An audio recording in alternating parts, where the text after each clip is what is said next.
I remember the exact rush of unease that gripped me when my fingers brushed against that folded invoice hidden in our mail stack.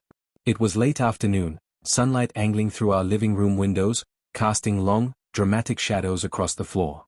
Normally, I'd run through the day's bills and promotional flyers without a second thought, just another chore on the list. But this piece of paper felt heavier, as if it carried secrets. My wife, Sarah, was the named recipient, and the heading read Locksmith Services Rendered. My heart gave a slow, deliberate thud when I scanned the line item, key duplication for second apartment. I had never known of any second apartment, let alone the need for an additional key. Right then, an icy tingle rippled down my spine. Whatever illusions I held about our quiet, predictable life were about to be shattered. We'd been married for 6 years, Sarah and I, and settled into a modest but comfortable rhythm. I'm Mason, a freelance copywriter who often works from home. Sarah's in interior design, typically toggling between the city's new development projects and private home renovations. We live in a tidy one-bedroom condo on the north side of town, and up until that moment, I believed we shared everything. The same address, the same Netflix queue, even the same unwavering trust. But that locksmith invoice gnawed at me. What second apartment? Why a key? Why no mention of it? I stood by the kitchen counter, the invoice in my hands, my heartbeat fluttering with a mix of dread and heartbreak. Sarah was out, supposedly meeting a client. In the hush of the apartment, the hum of the refrigerator felt unnervingly loud. I read the invoice line by line. Client name, Sarah Thorne. Service, duplication of key set 4 unit #4C, Redwood Terrace. Date, just 3 days prior. Amount, $75. I'd never heard of Redwood Terrace. She'd never mentioned it in passing, never pointed it out during one of our city drives. My mind spun with possibilities. Could it be a rental property she was flipping? But we'd always discussed finances together, any big purchases or investments, we shared. Could she be staying there with someone else? The notion of an affair flickered darkly, making my chest tighten. Or maybe it was for a friend, or a family member in crisis. But then, why keep it a secret from me? I set the invoice down, forcibly calming myself. This might be a misunderstanding, I told myself. Perhaps Redwood Terrace is simply the name of a client's building, and Sarah had an extra key for design or renovation reasons. Yes, that must be it. She's an interior designer, maybe she needed access to a client's place. But then, why would it appear in our personal mail, using her name and our home address? Usually, for professional tasks, she'd have everything routed to her office. The details didn't align. A swirl of anxiety tightened in my stomach. I told myself I'd ask her outright when she came home, but a cowardly part of me dreaded her potential lies or half-truths. Over the next hour, I tried to focus on editing a client's blog post, but each keystroke felt forced. My mind replayed the words second apartment key like a looping marquee. At last, I shut my laptop, paced the living room, and decided to check Redwood Terrace's location. A quick online search revealed it was an older complex about half an hour away, near the city's eastern outskirts. My heart pounded. She'd never once mentioned a project out there. By the time Sarah got home, I was perched on the edge of the couch, invoice folded in my back pocket, tension radiating off me. She breezed in with that typical calm grace, wearing her usual black slacks and a stylish blouse. But as soon as our eyes met, her expression grew cautious. "Hey," she said softly. "You look upset. Everything okay?" I swallowed, heart thudding. "We need to talk about something I found in the mail." My voice shook slightly.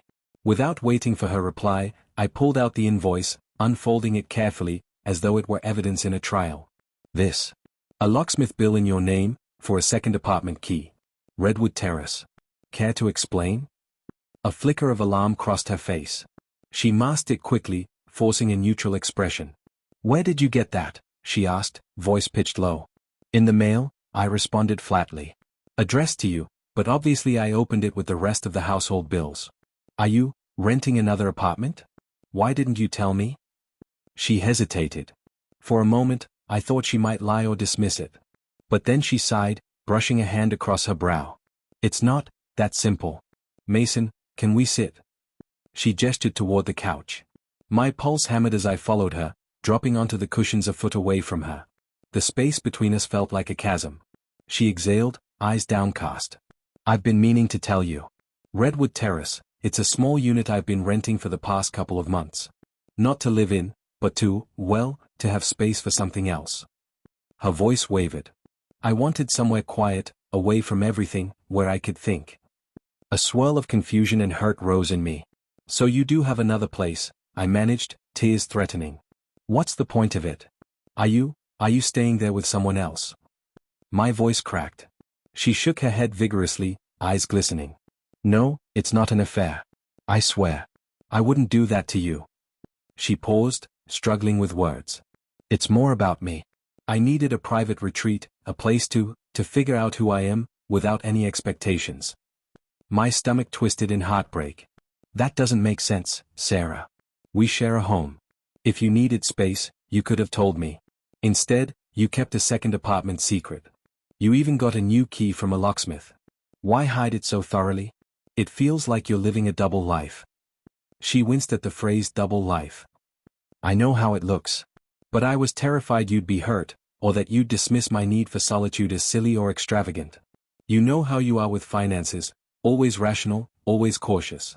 And here I am, draining extra money for a place that's just for me, no real practical purpose beyond having somewhere quiet. She paused, tears trailing. I never wanted to lie. I just kept putting it off, hoping I'd eventually explain once I was sure about what I'm doing. I stared at her, heartbreak stirring. You think so little of me that you assumed I'd never understand? We could have talked about it. But no, you decided the best route was to hide it. My voice trembled with a mixture of anger and sadness. What are you doing there, Sarah? Why is it so secret that you can't share? She exhaled, shoulders slumping. I've been painting, she said softly, as though the word itself pained her. I used to love painting in college, remember? But after we got married, life got busy. I dove into interior design. Lately, I felt this creative urge again, like I needed a raw space to experiment, to be messy, to fail without judgment. Our condo's too small, I can't splatter paint or leave canvases drying for days. So I rented a cheap studio apartment. I turned it into a makeshift art studio. That's why I needed the key. The landlord gave me an old copy that barely worked, so I hired a locksmith to make a fresh one. I blinked, absorbing her confession. Painting, I repeated dully. That's not exactly worth hiding, is it? Why not just say so? She clasped her hands, tears filling her eyes. Because I'm ashamed, okay? I gave up painting once. My parents said I'd never make a living from art, so I followed interior design. I told myself it was close enough. But I miss it. I'm not even sure if I'm any good, or if it's just a passing obsession. I was scared if I told you, you'd say it's a waste of money, or that we can't afford an extra rent. So I took money from my personal savings, the one I've been building from side gigs, and found Redwood Terrace. Then it spiraled. I had to lie about my whereabouts whenever I spent hours there. She wiped at her cheeks. I never meant to hurt you. Anger and relief warred within me. On one hand, she wasn't cheating, thank God, but on the other, she'd orchestrated months of deception for something that could have been solved with a frank conversation. So you hated my cologne all of a sudden. Why? Because you didn't want me close enough to smell your clothes, the paint chemicals, or suspect something. She lowered her gaze. Yes. The cologne associated with our home, our shared life. It's like every time I smelled it, I felt guilty. So I started pushing it away, hoping it would dull my guilt. I told you it gave me a headache, but really it was a reminder of how I was lying. God, it's so messed up. I sat there, reeling. My heartbreak gave way to anger. You realize how thoroughly you broke my trust, right? I worried you were having an affair, Sarah. I was losing my mind with suspicion, and you let me, rather than just telling me the truth about an art studio. She nodded, tears falling freely now. I know, and I'm so sorry. Each time I almost confessed, I imagined you calling it frivolous or irresponsible. So I kept going, living a double life. Let me show you the receipts, the lease, everything. She rummaged in her bag, retrieving a small folder. I'll be fully transparent now. This is the lease, month to month, I pay a modest rent. Here's the locksmith invoice for rekeying the door last week because the old lock was jamming. Redwood Terrace is a modest complex, that's all. No secrets beyond my painting. My breath trembled as I took the papers, scanning them. They appeared legit. The lease was under her name, the monthly rent was indeed modest, the move-in date about 2 months prior. The landlord's name matched the invoice. A swirl of conflicting emotions coursed through me. The heartbreak of her secrecy, the relief that it wasn't infidelity, the anger at being excluded. "You should have told me," I muttered, voice rough. "I might have been cautious about finances, but I wouldn't have ridiculed your dream. I love that you paint. I love that part of you." She let out a shaky breath, eyes brimming with regret. "I see that now. I was cowardly, letting my fear overshadow our partnership. If you can forgive me, I'll do anything to regain your trust." I closed my eyes, tears threatening. "It's not going to be easy. You lied for months. You changed how you treated me, pushing me away. We'll need time, maybe counseling." She nodded vigorously, tears slipping down her cheeks. "Yes, anything. I'll cancel the lease if that's what you want. Or we can figure out a budget together. I just want you to know the truth now." We sat in silence, the reality settling. A second apartment key for a secret painting studio. It was bizarre, but also heartbreakingly earnest. I couldn't deny that I felt somewhat relieved. Her hidden motive wasn't about romantic betrayal, but a private longing for expression. That said, the deception still stung deeply. "We'll talk about the lease," I finally said, my tone heavy. "But for now, I want honesty. Show me your studio. Let me see it, see your paintings. No more illusions." She swallowed, a watery smile forming. "Of course. We can go tomorrow, if you want. I'll give you the address. And if you want to wear your cologne, you can. I won't shut you out again." I exhaled, nodding. "Okay," I said softly, though my heart still pounded with the remnants of betrayal. That night, we cried in each other's arms, letting the tension slowly drain. She peppered me with apologies, explaining how misguided she'd been. I told her I felt furious and hurt but also somewhat touched by the depth of her passion. We drifted into uneasy sleep, the conversation far from concluded, but a door opened at least. The next day, she drove us out to Redwood Terrace. My stomach churned with nerves, not sure what to expect. The building was older, tan stucco with chipped paint. She led me up a narrow staircase to a simple door. Fumbling with the newly minted key, she opened it. The space was small, just one living area with worn hardwood floors, a tiny kitchenette, and a cramped bathroom. But the walls were lined with canvases, half-finished paintings, sketches pinned to a corkboard, tubes of acrylic scattered around. The faint smell of paint thinner clung to the air. My chest constricted at the sight. She walked me through it, pointing out a half-finished landscape she'd been working on for weeks. Brushstrokes bold, colors vibrant. Another painting showed an abstract swirl of blues and greens. I recognized the raw talent she'd once displayed in college, back when we first met. A pang of nostalgia hit me. She used to share these glimpses of her creative soul, but life overshadowed them. Now she'd reclaimed it in secrecy. I turned to her, voice hoarse. "They're beautiful," I said, tears prickling. "I'm upset that you hid this from me, but I can't deny that you found something meaningful here." She let out a shaky laugh. I've never felt so alive and so guilty at the same time. I'd spend hours here, losing track of time, ignoring calls.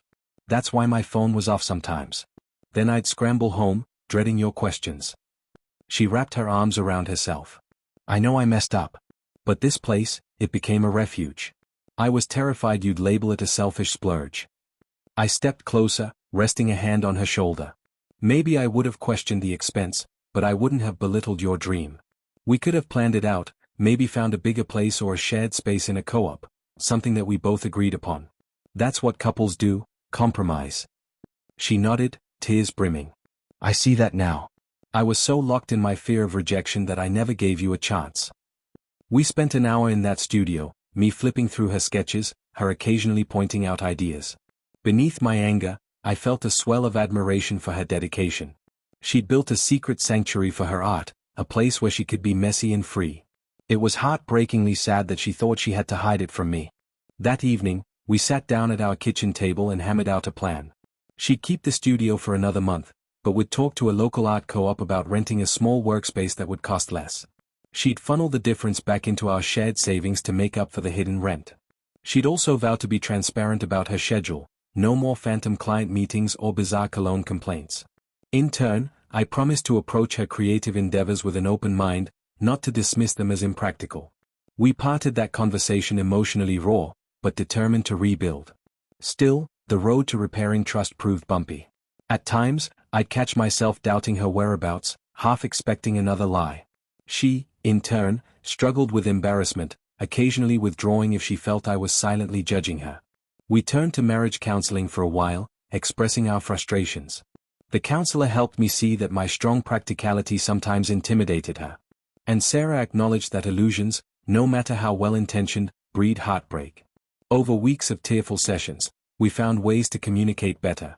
She eventually invited me to watch her paint in that little studio, letting me see her creative process: brush strokes, palette mixing, frustrated sighs when something didn't look right.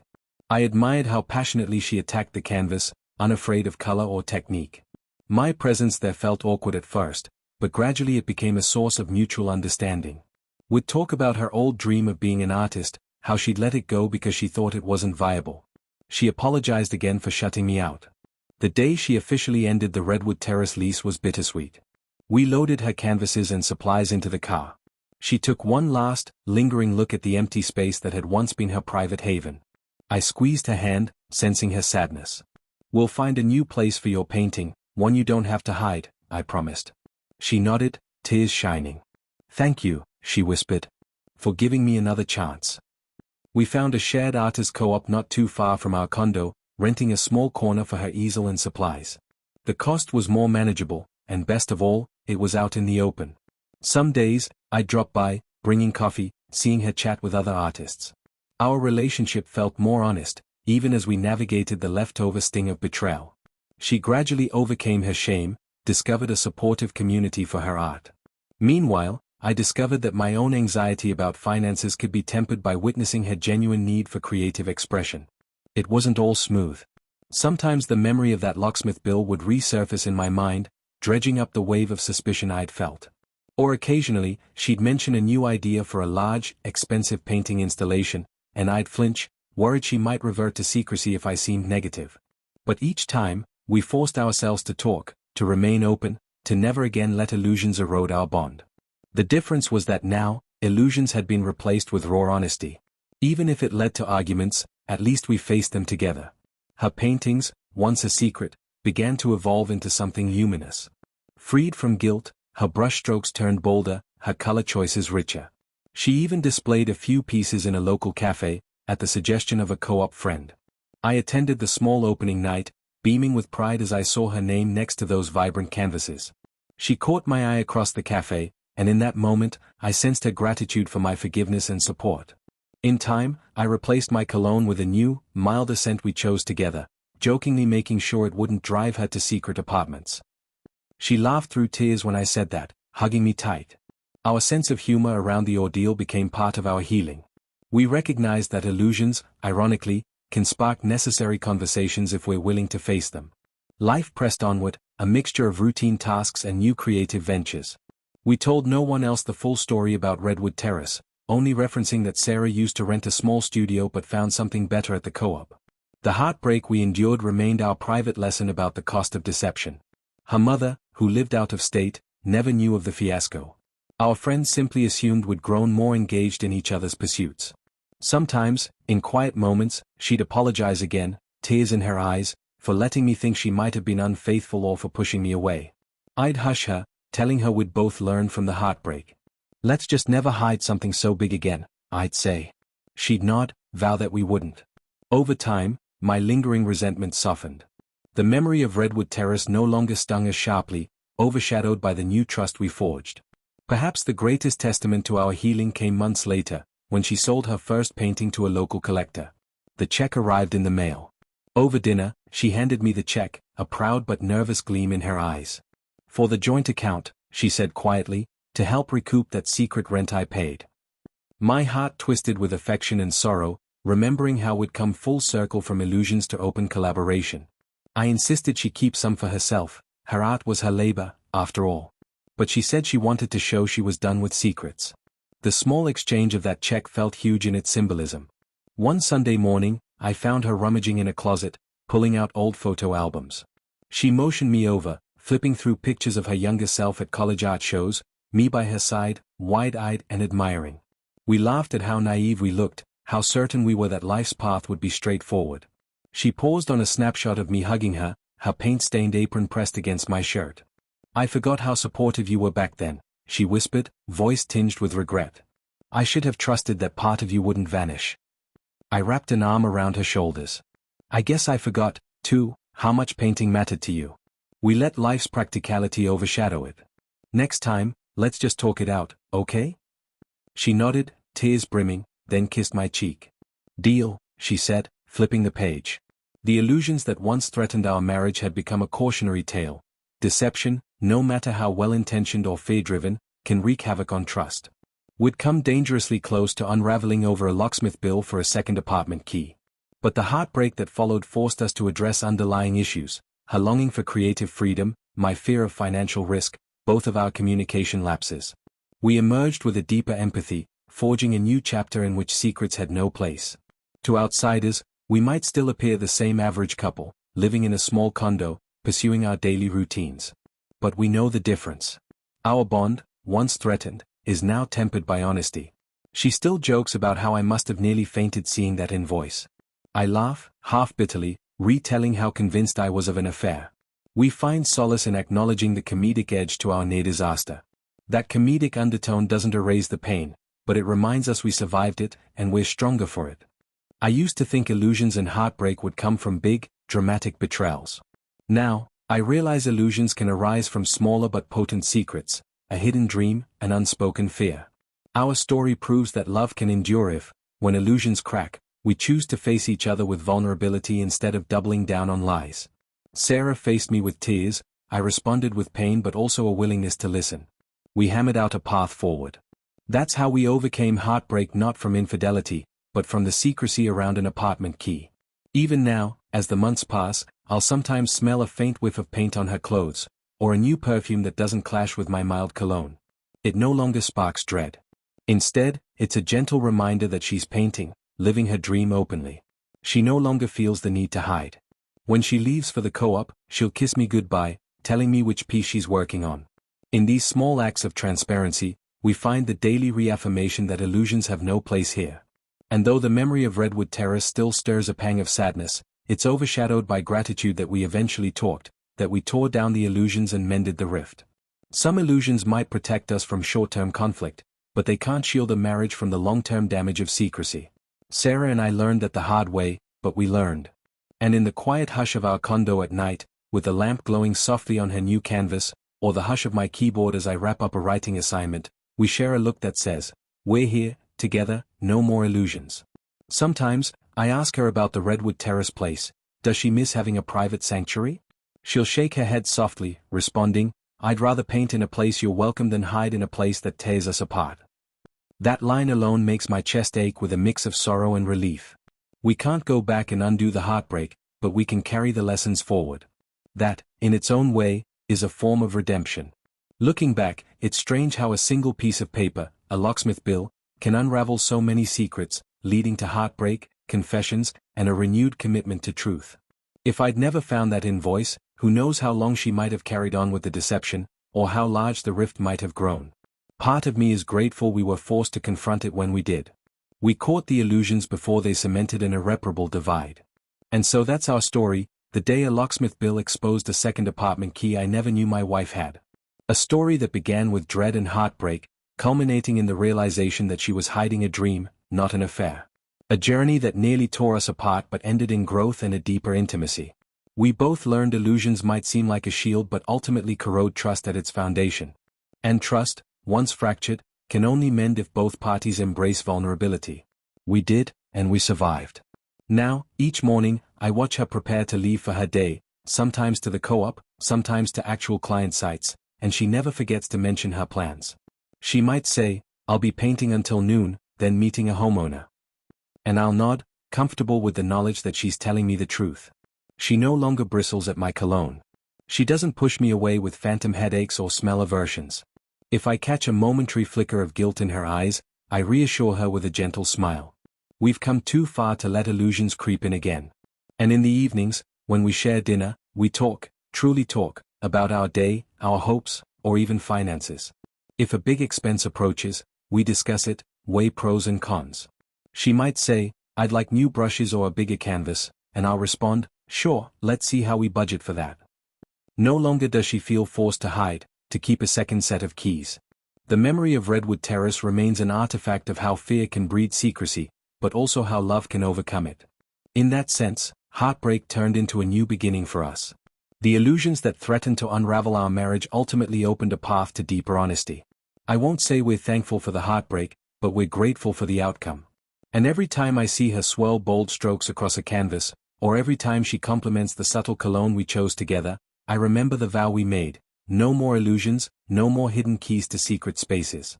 Now, we craft our life story side by side, in the open, real and unafraid.